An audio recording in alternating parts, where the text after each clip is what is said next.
దేశమంతా కూడా 14కు ముందు ప్రతి నెలకు కనీసము ఒక బాంబు పేలాలి, ఒక 50 మంది 100 మంది ఒక రైల్వే ప్లాట్ఫామ్ మీద, ఒక మార్కెట్ లో, ఒక కాశీలో, ఒక ఢిల్లీలో, ఒక గుజరాత్ లో, ఒక బాంబేలో, లేకపోతే ఒక షిర్ది బాబా అంతెందుకు టెంపుల్ సార్, మన దిల్సుఖ్ నగర్ లో. హైదరాబాదే మనం తీసుకోవచ్చు కదా, హైదరాబాదే మనం తీసుకోవచ్చు. ఇక్కడ అక్కా మసీద్ కానివ్వండి, గోకుల్ చాట్ బాంబు పేర్లు కానివ్వండి, దిల్సుఖ్ నగర్, ఎన్ని బాంబ్ బ్లాస్ట్లు చూడలేదు.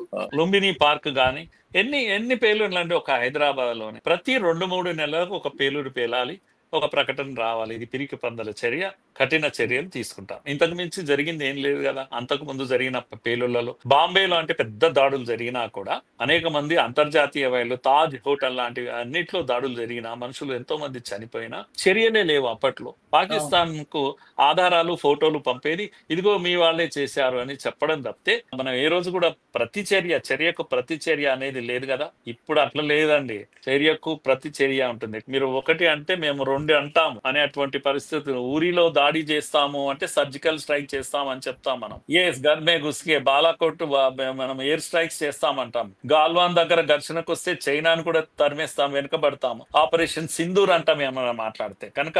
ఇప్పుడు భారతదేశము చాలా బలంగా కనపడుతుంది ప్రపంచానికి. ఇలా చైనాతో మనం స్నేహం చేయగలం, అక్కడ రష్యాతో స్నేహం చేయగలము, అమెరికాతో స్నేహం చేయగలము. ఆత్మస్థైర్యము అనేది ఈరోజు భారతదేశం సంతరించుకున్నటువంటి గొప్ప లక్షణం ఇది.